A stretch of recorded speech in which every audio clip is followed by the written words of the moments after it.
के हाथ खड़े करने से जो आपकी रेखाएं हैं ना, जहाँ काल सब दोष और मार्केश होता है, जब नजर सीधी पड़ती है तो साफ हो जाता है। ये जो सुस्ती है ना, छोड़ दो। तभी बोला था कि खाना बाद में खाया करो। बोलिए जयकारा। बोल मेरे श्री गुरु महाराज की जय। अभी भी पूरे हाथ नहीं उठे। बोलिए जयकारा। बोल मेरे श्री गुरु महाराज की जय। बोलो श्री परमहंस दयाल जी महाराज की जय। बोलो नगरी निवासी सतगुरु भगवान की जय। बोलो बाला वाले सतगुरु महाराज की जय। बोलो सारे संतन समाज की जय। तो मेरे पास आधे घंटे का टाइम है, 25 मिनट में दूंगा आपके। सत्यम बोधमयम नरूममल्लम प्रत्यक्षमेव सर्वेश्वरम रत्नैर्मण्डित शिरशुभ्रमुक्तं शुक्तांबरे शोभितं मुक्तमाल्यविभूषितं च हृदयं सिंहासने संस्थितं भक्तानां पदं प्रसन्नवदनं श्री सतगुरो नौम्यहम् श्री सतगुरो नौम्यहम् बंदो चरण सरोज गुरु मुद मंगलागार जी शिवत नर होते भव सागर से पार भव सागर से पार। गुरु जी के सिमरण मात्र से नाशत विघ्न अनंत ताते सर्वारंभ में ध्यावत है सब संत ध्यावत सब संत। ब्रह्मानंदम ब्रह्मानंदम परमपुरुषम ब्रह्मानंदम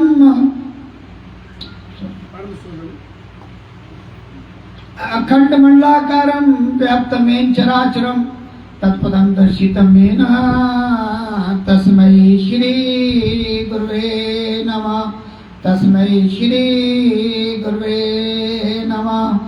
राम कृष्ण से को बड़ा तीनों तो गुरु कीन तीन लोक के वेदनी सतगुरु आगे अधीन सतगुरु आगे अधीन।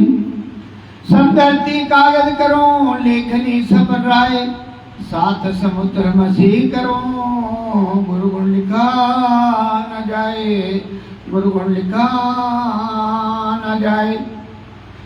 गुरु ब्रह्मा गुरु विष्णु गुरुर्देवो महेश्वरा गुरुर साक्षात परम ब्रह्म तस्मै श्री गुरुवे नमः तस्मै श्री गुरुवे नमः।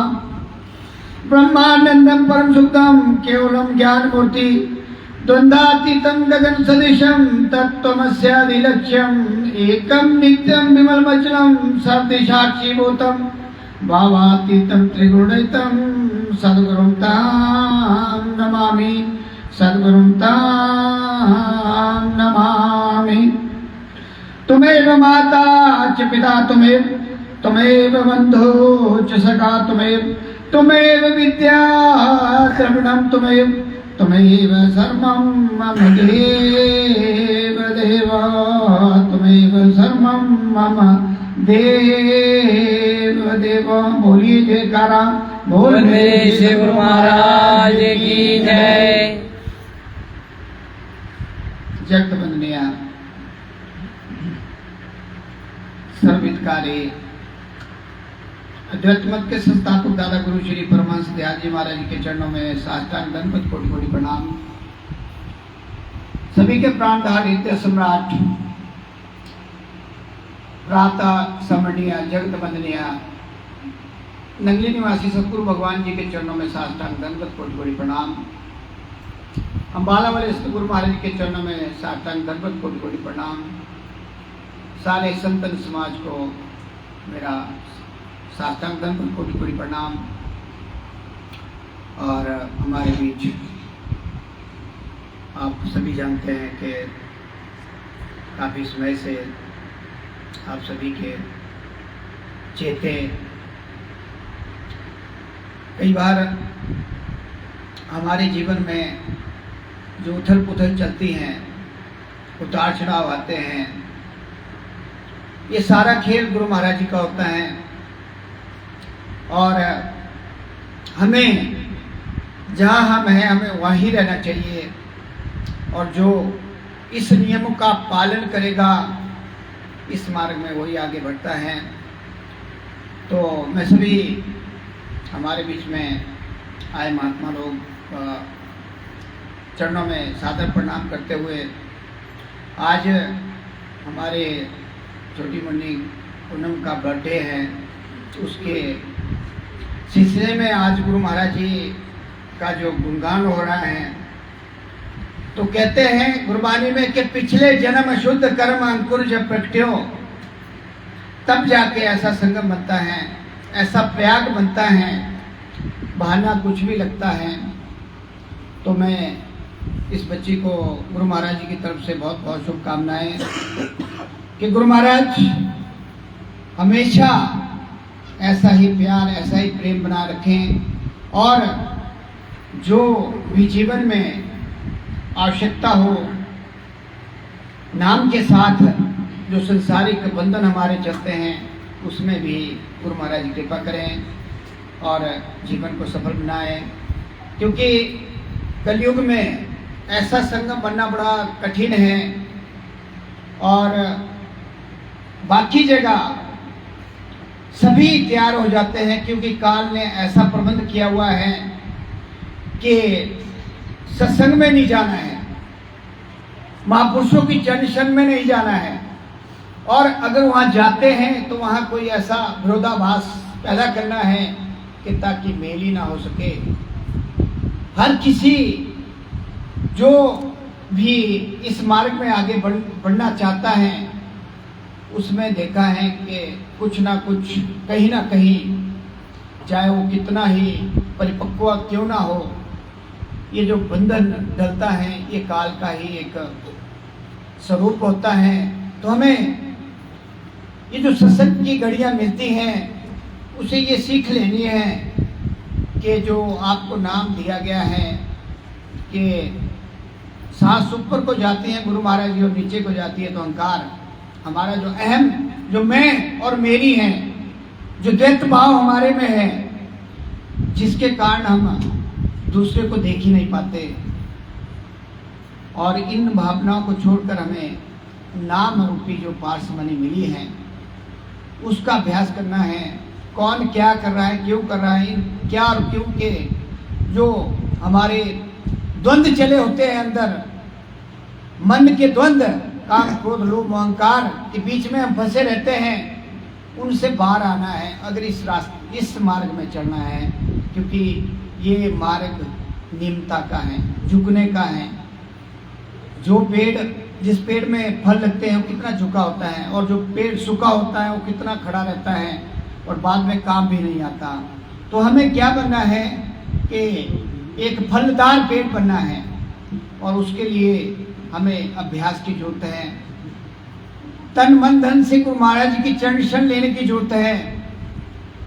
द्वैत से एक अद्वैत मत में आने की जरूरत है, जो हमारे दादा गुरु जी ने चलाया मिशन के द्वैत में सारा संसार है, उससे बाहर निकलना है। एक साधे सब सदे, सब साधे सब जाए। हमें एक को साधना है, एक की साधना करनी है। एक प्रसंग चल रहा था कि हमारे को अब कई तरह का जो संसार में चला हुआ है कि तरह तरह के नाम दिए जाते हैं, और जो जनमानस को है उसको लारे लप्पे में लगाया जाता है। लेकिन ये जो असली नाम है ये बहुत कम, मेरे ख्याल कोई बिरला करोड़ों में 2-4 जीव हैं जो असली नाम तक पहुंचते हैं, जिसमें कहा है कि आद नाम निज मूल है, आद नाम निज मूल है, बाकी नाम सब डार। कहे कबीर निज नाम बिना डूब मुआ संसार, कोटि नाम जगत में ताते मुक्ति ना होए। आद नाम जो गुप्त जप बूझे बिल्ला कोई, ये कबीर जी के शब्द हैं। और हम सभी सौभाग्यशाली हैं हमें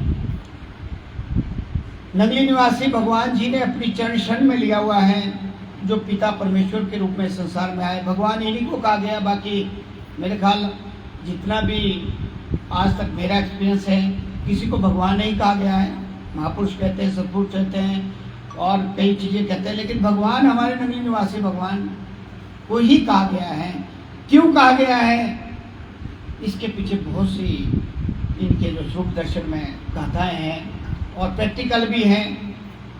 हमने प्रैक्टिकल भी देखा है, जो सच्चे मन से इनके दरबार में जाता है, इस साकार रूप में दर्शन लेते हैं। इनकी अपनी वाणी है कि जन्म जन्मांतरों तक, जब तक इस पृथ्वी में सूरज चांद और इस पृथ्वी का अस्तित्व रहेगा, मैं साकार रूप में इस स्थान में प्रैक्टिकल रूप में रहूँगा। ये उनके अपने शब्द हैं। और जो सच्चे मन से जाता है उसको ये अपना दर्शन भी कराते हैं। और एक बहुत सी जगह आप, ये बोलने की बातें नहीं है, खुद करना पड़ता है, क्योंकि जो ये मार्ग है अपना है, बोलने से कुछ नहीं है। तो जैसे टीचर आपको लेसन दे देता है, पढ़ा देता है कि भाई इसका फार्मूला है, इसका ये करना तो आपको खुद पड़ेगा। जितनी कमाई आप खुद करोगे, चाहे वो घर की है चाहे बाहर की है, जितनी कमाई आप करोगे वो आपकी होगी, बाकी उसमें हाथ नहीं लगा सकता, ना वो इधर जाएगी ना उधर जाएगी। और जब आप कमाई तन मन धन को समर्पित करके करोगे तो उसका इम्पैक्ट कई गुना होता है। और दूसरी बात कि जो हम बैठ के सवेरे भक्ति करते हैं, 3 से 6 के बीच का समय होता है, उसका इम्पैक्ट भी अलग होता है। ये देखना क्यों होता है, उसके पीछे राज है। एक तो साइलेंस होता है, कहीं से कोई आवाज नहीं आती। दूसरा, जितने भी संसार में जप तप यज्ञ, ये जितने भी महापुरुष लोग हैं उस टाइम जागृत अवस्था में होते हैं, कोई ना कोई भक्ति को करते रहते हैं। उनकी डायरेक्ट किरणें हमारे को क्रॉस करती हैं, उससे हमारा कंसंट्रेशन और माइंड बनता है। और साथ में गुरु महाराज जी ने ये कहा है कि मैं एक चक्कर लगाता हूँ, किसी के द्वारा भी लगाए, किसी भी रूप में आए, वो एक बार आते हैं और दरवाजा खटखटाते हैं। जिसका खुला उसको आशीर्वाद मिलता है, जिसका बंद है, सोया हुआ है, वो सोया हुआ ही रहेगा। और उसका अगर वो मान लो 6 बजे के बाद हम थोड़ा बहुत करते भी है, उसका इम्पैक्ट कुछ और मिलेगा, उतना प्रभाव नहीं मिलेगा। अलग अलग कीमत है, अलग अलग वक्त की अलग अलग कीमत है, उसको समझना है। सत्संग का मतलब है सत्य को जानना, कि हम वाकई ही सही मार्ग में चले हुए या कि उसी में फंसे हुए हैं। संसार के रंगमंच में जो रंगमंच चल रहा है, ईर्ष्या द्वेष, एक दूसरे के जो प्रगति कर रहे उसमें अड़चने डालना, या फिर माँ बापों का तिरस्कार करना, या उनके ऊपर जब तो करने लायक है फिर तो बैल की तरह चलाए रखना, बाद में फिर राड़ियाँ मारना, ये सारी चीजें जो है भ्रम है। ये संसार का भ्रम है। मैं बहुत जगह देखता हूँ, जब सेवा करनी है तब तो उनको बेचारों को गले बनाया हुआ है, और जब चले गए तो बड़ी बड़ी जोर जोर से क्या मजाक बनाते हैं। तो हमें इस चीज़ को समझना है यहाँ कि हमें माँ बाप जितने बुजुर्ग हैं उनकी सेवा तब करनी है जब वो उनके ऊपर बीती आई हो। ये नहीं है कि बाद में उसमें तो रहे देखते। मैंने बहुत सी जगह ऐसा देखा है। और मैं कल उदाहरण दे रहा था कि वृंदावन में मैं प्रैक्टिकल रूप में देख के आया, 84-86 माताएँ जो घर वालों ने छोड़ी हुई है, जैसे पशु बकरियाँ छोड़ते हैं, और उनकी हालत देखने में बड़े बड़े घरों की भी है। तो ऐसा इन चीज़ों से बाहर आना है, क्योंकि अगर घर में शांति होगी और घर में हमारी इनकम होगी तभी हम सत्संग कर सकते हैं। वरना सत्संग करना कोई ऐसा नहीं है कि अब मान लो यहाँ से हमने मंडी से आना है, शिमला से आना है, अगर हमारे पास सोर्स नहीं होगा हम सत्संग नहीं कर पाएंगे। तो हमारे को सारी चीज़ें दी हुई है, सुविधा दी हुई है, इतने इतने मकान, इतने बढ़िया बढ़िया हमारे को सोर्स दिए हुए हैं। और उसके बाद हम क्या करते हैं कि लगे हुए हैं, रात गुआई सोई के दिन गुआया खाए, हीरे जैसा मुल्क जन्म कौड़ी बदली जाए। 5 पैर धंधा किया 3 पैर सोए, एक घड़ी भी सत्संग ना किया तो मुक्ति कहाँ से होए, क्योंकि वो तो तृष्णा और चुगलियों में चली जाती हैं। इन चीज़ों से बचना है। और सवेरे का समय 1 आधा घंटा जरूर लगाना है। तो मैं एक छोटा सा प्रसंग आपको देता हूँ। वैसे समय ज़्यादा हो गया है, लेकिन फिर भी एक बार क्या हुआ कि जैसे हमारी इच्छा है, संसार की इच्छाएं होती हैं, तो एक आप जैसा ही भगत था, सेठ हो, अच्छा उसका कारोबार था, उस सत्संग में नहीं जाया करता था वो, ज़्यादा बस एक की दूरी, दो दूरी, चार में लगा रहता था। तो एक उसका जो साथी था, सहपाठी, जो उसके पड़ोस में रहता था, वो सत्संग में जाया करता था, मित्र था उसका। तो एक दिन उसने, मित्र ने जो सत्संग रख लिया और उसको भी बुला लिया, भाई कम से कम नाम तो तेने लेना नहीं ना, क्योंकि माया में जो फंसा होता है बड़ा मुश्किल होता है उसको निकालना। तो उसको बुला लिया कि आपने सत्संग में आ जाना थोड़ी देर। उसने कहा ठीक है, मैं थोड़ी देर बैठने आ जाऊंगा।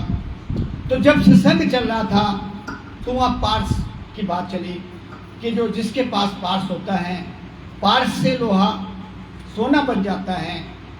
और ये चलते चलते उसने सुना, उसके कान में एक ही शब्द रहा, पारस।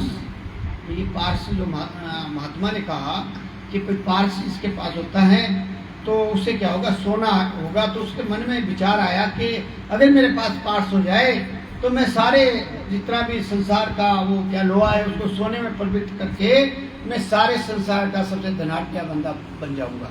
ऐसा ख्याल उसके मन में आया।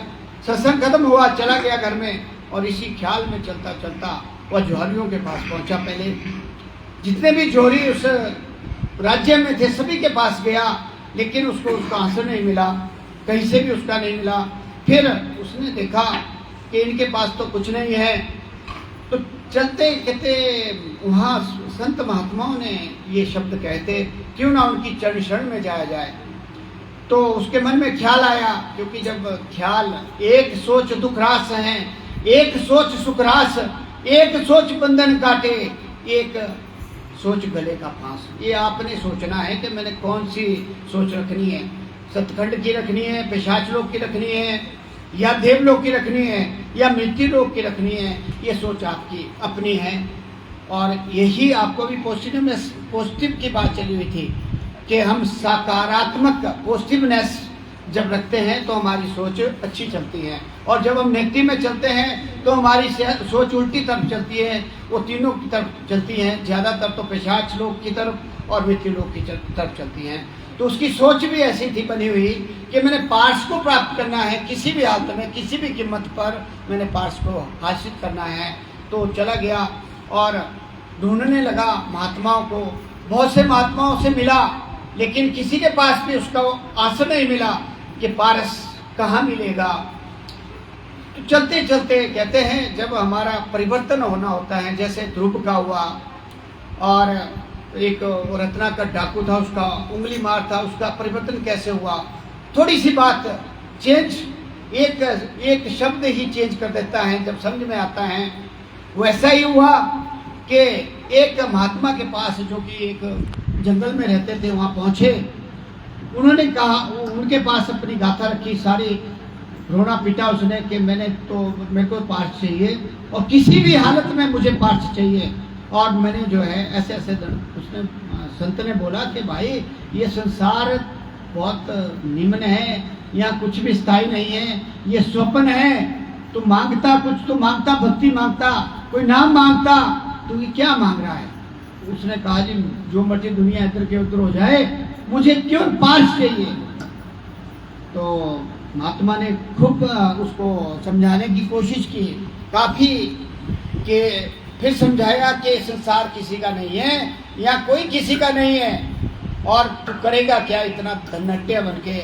लेकिन मन में जो मैंने कहा कि सोच जो हमारी बन गई तो बन गई, फिर बनती ही चली जाती है, फिर इसको पीछे लाना बड़ा मुश्किल है। क्योंकि क्रियावान कर्मों का जो हमारा सबसे ज़्यादा महत्व है, इम्पोर्टेंस है, वो बहुत ज़्यादा है। इसके बारे में कभी फिर प्रसंग देंगे कि क्रियावान कर्म कैसे कैसे हमारी हस्तरेखा और मस्तरेखा और सारे क्रियाकलापों को बदल देते हैं। क्रियावान कर्म जो अभी हम कर रहे हैं, जो आज हम कर रहे हैं। तो हुआ क्या कि वो नहीं माना। लेकिन संत जो कहते हैं ना कि बेअंत होते हैं, संत कभी नहीं चाहते कि किसी का बुरा हो, कोई जीव भटका रहे इस संसार में, वो चाहते हैं किसी तरह इसकी मुक्ति हो, यहाँ से छूटे, इन बंधनों से छूटे। उन्होंने एक युक्ति सोची अपने दिमाग में, वो सोच की बात आ जाती है उन्होंने कहा कि इसका कल्याण कैसे किया जाए, ये तो पागल हो चुका है, माया ने इसको घेर लिया है, तो इसका कल्याण कैसे किया जाए। तो उन्होंने एक युक्ति सोची। ये बड़ा लंबा प्रसंग है, मैं इसको शॉर्ट कर रहा हूँ। तो उन्होंने एक युक्ति सोची और उससे कहा कि ठीक है कि आपको मैं कहीं भेजूंगा और वो जहाँ आप जाएंगे, अगर आपने उनका कहना माना तो आपको पार्स मनी मिल जाएगी। तो उन्होंने क्या किया कि उसमें एक परम संत थे किसी दूसरे शहर में, जिनको वो शिष्य थे, उनके गुरु थे वो, और उन्होंने सोचा कि उनकी चरण शरण में इसको भेजा जाए। तो उससे पूछा कि ठीक है, आपको पार्स मनी मिल जाएगी, लेकिन आपको उनकी शर्त पर जैसे वो कहेंगे वैसा करना पड़ेगा। मैं आपको भेज देता हूँ, आप कल ही या 2-4 दिन में उनके पास रानी शहर में जाइए। तो उसने पार्स मनी को पाना था, जो चढ़ गया, एक बार दिमाग में चढ़ गया कि मैंने इसको प्राप्त करना है, जो मर्जी हो जाए। वैसे भी जो माया में फंसा होता है उसको माया ही दिखती है, बाकी कुछ नहीं दिखता। और चले गए, उन्होंने अपने गुरु जी के पास तो उसको पहुंचा दिया। पहुंचा वहाँ तो गुरु महाराज जी ने उसको सेवा में लगा दिया, क्योंकि उसको ये कहा था कि जो गुरु महाराज जी कहेंगे आपने वही कार्य करना है। उन्होंने सेवा में लगा दिया दिन रात वहाँ। और साथ में क्या होता था, जैसे अभी यहाँ सत्संग हो रहा है, अब जो जिसकी इच्छा प्रबल होती है वो इच्छा को पाने के लिए कुछ भी कर सकता है। उसने क्या किया कि खूब दिल से सेवा शुरू कर दी उस दरबार में, उस आश्रम में, और सत्संग में जाना शुरू कर दिया। सत्संग में तरह तरह के अब प्रवचन होते हैं, कोई महात्मा कुछ कहता है, कोई कुछ कहता है, अंदर की बात कहता है और इस संसार से मुक्ति की बात करता है। तो धीरे धीरे जो है उसकी सफाई होती गई, जो अंदर विकार भरे हुए थे धीरे धीरे साफ होते गए, और उसने सेवा को और दृढ़ कर दिया। सेवा में और रुचि उसकी बढ़ने लगी, और उसकी जो अंदर की जो माया का जो जाल अंदर था, धीरे धीरे धीरे धीरे वो अच्छे, मतलब वो जो संस्कार है हमारे अंदर, जो जागृति अज्ञान जो हमारे अंदर है, उसको जागृत करने के लिए सत्संग का होना, महापुरुषों की चरण छन का होना बड़ा जरूरी है। क्योंकि वो दबा हुआ है, सबके अंदर है वो, लेकिन वो दबा हुआ है अज्ञान से। ज्ञान का प्रकाश जब तक हमारे अंदर नहीं हुआ तब तक वो दबा ही रहता है। तो ऐसा ही हुआ कि उसके ज्ञान का जो चक्षु था वो धीरे धीरे धीरे धीरे जो ज्ञान था वो दूर जाता रहा, अंधेरा प्रकाश की तरफ वो बढ़ता गया। और एक दिन गुरु महाराज की जो जिनके पास शरण में था, उनकी नजर पड़ी कि ये भगत काफी सुधर गया है, और उन्होंने उसको बुलाया। शाम का समय था और उसको नाम की जो है दीक्षा दे दी। उसको नाम का जो है वो 2.5 अक्षर का जो नाम है कि इसका अभ्यास शुरू करो। और उसको साथ में सत्संग में जाना हो गया, नाम भी मिल गया और साथ में सेवा भी, तीनों काम हो गए। और क्या हुआ कि देखते देखते उसकी जो सुरती थी ऊपर चढ़नी शुरू हो गई। एक दिन देखा कि वो जैसे बैठा हुआ था तो उसको 3-4 घंटे जो है होश नहीं रही, वो समाधि में चला गया। गुरु महाराज जी ने देख लिया, और जब वो समाधि से बाहर आया तो गुरु महाराज की चरणों में गिर गया। और उसके बाद क्या हुआ, उन्होंने कुछ नहीं कहा, उन्होंने सेवा उसकी जारी रखी, सत्संग भी जारी रहा, और साथ में नाम का अभ्यास करने के लिए भी कहा। कुछ दिनों के बाद जब उसका समय पूरा हो गया, जब होता है हमारा, तो गुरु महाराज जी ने उसको बुलाया कि भाई आपकी भक्ति, आपकी सेवा और आपके कार्य से मैं अति प्रसन्न हूँ, मांगिए आपने क्या मांगना है। ध्यान से सुनना इस बात को। अब क्या हुआ कि वो जितने भी विकार थे मन में, जो काम, क्रोध, लोभ, मोह, अहंकार, माया, काल, सब क्या हो गया, नाम से 0 पे आ गया। उसके मन इतना साफ हो गया, जब समाधि लगनी शुरू हो गई, मन बिल्कुल पवित्र हो गया, निर्मल हो गया, द्वैत से अद्वैत में पहुंच गया हो, और उसको कुछ भी पीछे याद नहीं, जो पीछे क्या हुआ क्या नहीं, वो सारा जितना भी था माया का खेल खत्म हो गया। और फिर जब उन्होंने गुरु महाराज ने कहा कि बोल अब अपनी इच्छा, कि अब आपको क्या चाहिए, अब आपकी इच्छा पूरी की जाएगी। तो उनको तो पता था कि इसको पास चाहिए था। तो उसने कहा कि गुरु महाराज मुझे कुछ नहीं चाहिए। कहते मेरे को जो चाहिए था मिल गया है, मुझे कुछ नहीं चाहिए। नहीं, कहते मुझे तो ये कहा गया था भक्त द्वारा कि आपको पारस चाहिए, पार्समनी चाहिए। कहते मुझे इससे बड़ा पार्समनी क्या, जो मेरे को हीरे जैसा नाम और साथ में जो मेरे अंदर जितने विकार थे, जितने भी मेरे अंदर कड़वापन था, जो मैं अंधेरे में था, जो ज्ञान का प्रकाश मेरे अंदर हो गया, मैं धन्य हो गया आपकी चरण शरण में आकर और उस जिसने मुझे भेजा। और जहाँ से ये सारा जो सिलसिला कैसे बनता है, नाम कैसे मिलता है, ये मैंने आपको पहले ही कहा कि पिछले जन्म के शुद्ध कर्मों का अंकुर जब प्रकट होता है और इस जन्म के हमारे सत्कर्म साथ होते हैं, हम संगति करते हैं, सत्संग में जाते हैं, महापुरुषों का सानिध्य करते हैं, तब जाके ये बात बनती है। तभी हमारा आगे का जो रास्ता बनता है, नाम भी तभी प्रफुल्लित होता है, इसका प्रभाव भी तभी हमारे ऊपर पड़ता है। गुरु महाराज जी की कृपा भी हमारे ऊपर तभी होती है जब हम सच्चे रूप से निर्मल मन से अपना कार्य करेंगे, यहाँ का भी और आगे का भी। तो इन्हीं शब्दों के साथ मैं ज़्यादा समय ना लेता हुआ कि हम इसी तरह ऐसे ही भक्त बने जैसे वो सेठ एकदम से शून्य से जेट में पहुंच गया। मतलब हम जीरो पे होने, मतलब कुछ पता नहीं था, माया के चक्कर में फंसे हैं। लेकिन जब इल्म हो गया, जब अंधेरा दूर हो गया, जब ज्ञान का चक्षु खुल गया, तो सीधे हम जेट में पहुंच गए जहाँ समाधि लगती है और उसके बाद परमानंद की तरफ हम बढ़ते हैं। और हमारा आत्म साक्षात्कार, इसी को कहते हैं कि आत्म साक्षात्कार क्या होता है। जब समाधि लगनी शुरू हो जाए तो समझो कि आप अपने को जानने लग गए हैं कि मैं कौन हूँ। और यही हमारा प्रश्न है जिसका हल हमने ढूंढना है कि मैं कौन हूँ, कहाँ से आया हूँ, कहाँ से आई हूँ, कहाँ जाना है और आने का मकसद हमारा क्या है।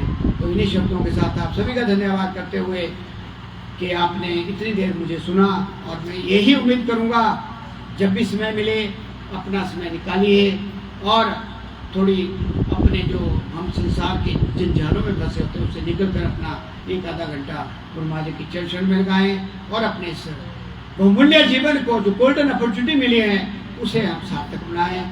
तो बोलिए जयकारा, बोलो मेरे श्री सद्गुरु महाराज की जय, बोलो श्री परमहंस दयाल जी महाराज की जय, बोलो नगली निवासी सद्गुरु भगवान की जय, बोलो अम्बाला वाले सद्गुरु महाराज की जय, बोलो सारे संतन समाज की जय, बोलो नंद कंद भगवान की जय, बोलो सच्चे दरबार की जय, बोलो सारी संगत की जय, बोलो आज के आनंद की, बोलो साचे दरबार की। सर्वे भवन्तु सुखिना, सर्वे सन्तु निरामया, सर्वे भद्राणि पश्यन्तु मा कश्चित् दुःख भाग भेद। ओम शांति, ओम शांति, ओम शांति।